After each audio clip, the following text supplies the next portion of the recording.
ሰላም ጤና ይስጥልኝ የኤብ ሾው ዩቲዩብ ቻናል ተከታታዮች እንዴት አላችሁ? እንዴት ከረማችሁ? ዛሬም እንደተለመደው በአዲስ ቪዲዮ መጥተናል። ለቤቱ አዲስ ከሆናችሁ ሰብስክራይብ እያደረጋችሁ ቤተሰብ መሆን ትችላላችሁ። የደውል ምልክቷንም በመጫን ኖቲፊኬሽን እንዲደርሳችሁ አድርጉ። ልክ እንደተለመደው አዲስ ሀሳብ ይዤላችሁ መጥቻለሁ። በዛ ሀሳብ ላይ አብረን እንቆይ።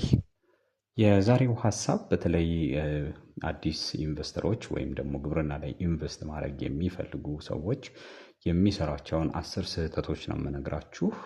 ምክንያቱም አዲስ ከመሆናቸው የተነሳ ብዙ አንደርስታንድ የማያደርጓቸው ሳይረዷቸው የሚሰሯቸውን ስህተቶች ልጠቁማችሁ።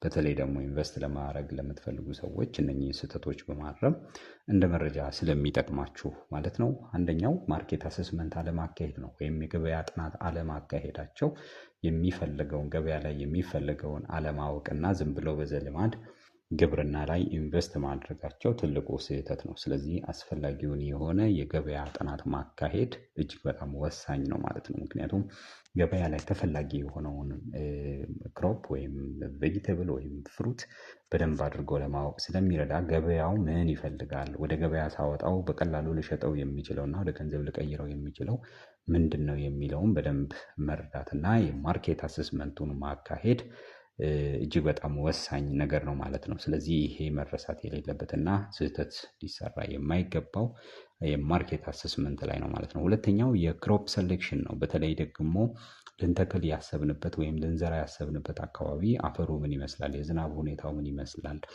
ኢሪጌሽን አለው ወይ፣ የሚያስፈልጉ ነገሮችን ክሮፑ የሚፈልገውን ነገር ለክሮፑ ተስማሚ አየር ንብረት አለው ወይ ወይም ለእጽዋቱ ተስማሚ አየር ንብረት አለው ወይ የሚለውን በትክክል ማጥናትና ማየት እጅግ በጣም አስፈላጊ ነው ማለት ነው። ይሄን አለማድረግ ለኪሳራ ስለሚዳርጋችሁ በደንብ ይሄንን መፈተሽ እጅግ በጣም አስፈላጊ ነው። ሶስተኛው በተለይ ጥራት የሌለው ዘር የምንጠቀም ከሆነ ይሄም ለኪሳራ ይዳርገናል። ለበሽታ እንዲጋለጥ በበሽታ እንዲጠቃ ያደርገዋል።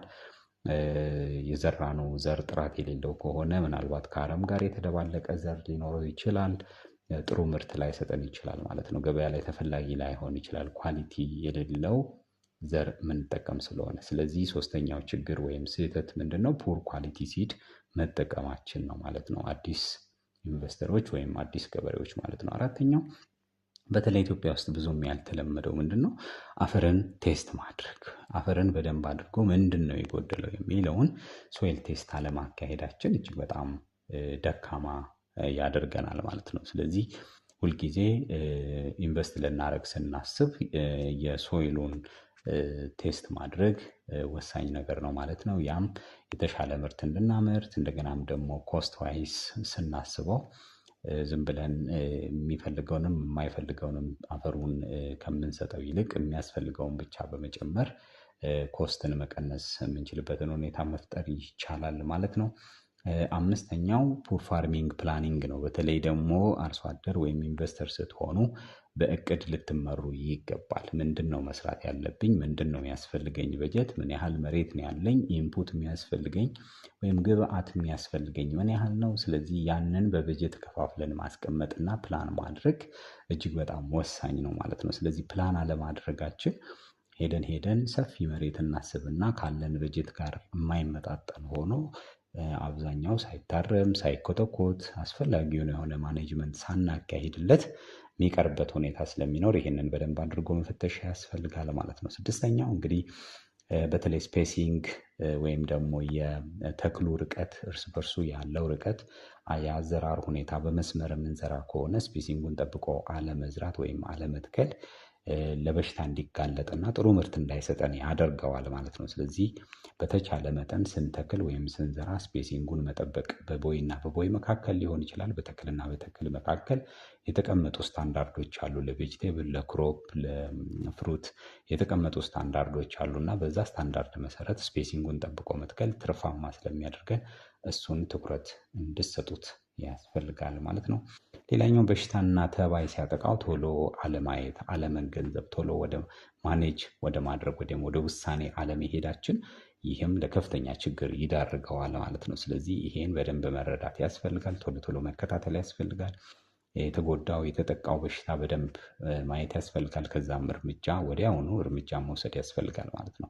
ምክንያቱም በአንዴ የሚዛመት ይሆንና ሙሉ ለሙሉ የዘራነውን እጽዋት ወይም ተክል ዳሜጅ አድርጎብን ምርት አልባ ኪሳራ ውስጥ እንድንገባ ስለሚያደርገን ከዛም የኛ ኮንክሉዥን ግብርና አያዋጣም ወደሚለው ስለምንሄድ ማለት ነው። ስለዚህ ይሄንን ለመረዳት በሽታን ወይም ተባይን ክትትል ማድረግ ያስፈልጋል። ይሄን አለማድረጋችን ሌላኛው ስህተት ነው ማለት ነው። 9ኛው እንግዲህ ሪከርድ ኪፒንግ ነው ወይም መመዝገብ ነው። ያወጣናቸውን ወጪዎች እያንዳንዳቸውን ወጪዎች መዝግበን ማስቀመጥ መቻል አለብን። ምክንያቱም ስንሸጥ ያወጣነውን ወጪ ወይም ኮስታችንን ቀንሰን ነው ፕሮፊት አገኘን ብለን የምንለው ማለት ነው። ስለዚህ በዘልማድ መሆን የለበትም። እያንዳንዷ ነገር ተመዝግባ ያወጣናት ወጪ ተመዝግባ ወደ ገንዘብ ተቀይራ በዛ ገንዘብ መሰረት ከሸጥን በኋላ ደግሞ በደንብ አድርገን ቀንሰነው ትርፋችንን ማወቅ እንችላለን ማለት ነው። ሌላኛው ኢሪጌሽንን አለማየት ነው። እንግዲህ ይሄ 9ኛ ብለን የምንለው 9ኛው ኢሪጌሽንን አለማየት ነው። ወይም ደግሞ መስኖን ትኩረት አለመስጠት፣ ኦቨርሎክ ማድረግ፣ በዝናብ ብቻ ለማረስ ማሰብ ሳይሆን የሚጠበቅብን በመስኖ ተጨማሪ በበጋ ሰዓት ማረስ ስለሚኖርብን ትርፋማ ለመሆን እሱን በደንብ አድርጎ መፈተሽ ያስፈልጋል ማለት ነው። በዝናብ ብቻ ለማረስ ኢንቨስት ማድረግ አይጠበቅብንም። አማራጭ ምን አለው፣ የመስኖ አማራጭ አለው ወይ የሚለውን በደንብ አድርጎ ማየት ያስፈልጋል ማለት ነው። የመጨረሻው እንግዲህ ሰው ሰፊ መሬት ይዞ ባተሌ ሆኖ ወይም ደግሞ ፎከስድ ሳይሆን ሁሉን ቦታ እኔ ልስራው ወይም ሁሉን ነገር መስራት ማሰብ የለብንም። አንድ ነገር ይዘን ፎከስ አድርገን ትኩረት ሰጥተን በዛ ዙሪያ ብቻ ስራ ሰርተን ውጤታማ እንድንሆን ነው እንጂ ማሰብ ያለብን ሁሉ አማረሽ አይነት ነገር መሆን ስለሌለብን እሱም በደንብ ትኩረት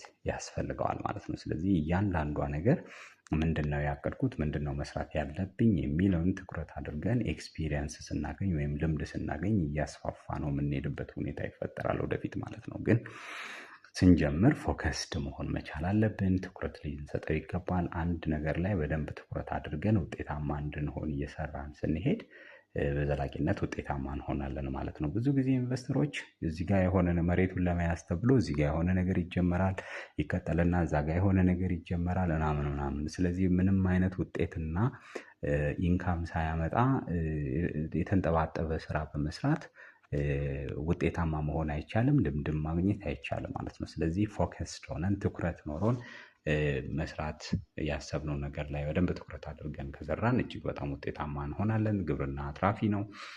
በተለይ ደግሞ እንግዲህ ግብርናን ፓሽኔትድ ሆናችሁ የምትሰሩት ከሆነ ፍላጎት ኮሚትመንቱ ካላችሁ እጅግ በጣም ውጤታማ የሚያደርጋችሁና ዕለት ዕለት የምትማሩበት ሪሰርች ልሰሩበት የምትችሉበት የተለያዩ ቴክኖሎጂዎችን አፕላይ ልታደርጉ የምትችሉበት አሰራር ስለሆነ ግብርና ላይ ኢንቨስት እንድታደርጉ ምክሬ ነው። እንግዲህ ኢንቨስት ስታደርጉ ግን እነኚህን ነገሮች በደንብ አድርጋችሁ ትኩረት ሰጥታችሁ ጥናት ማድረግ አለባችሁ ብዬ ነው ማስበው።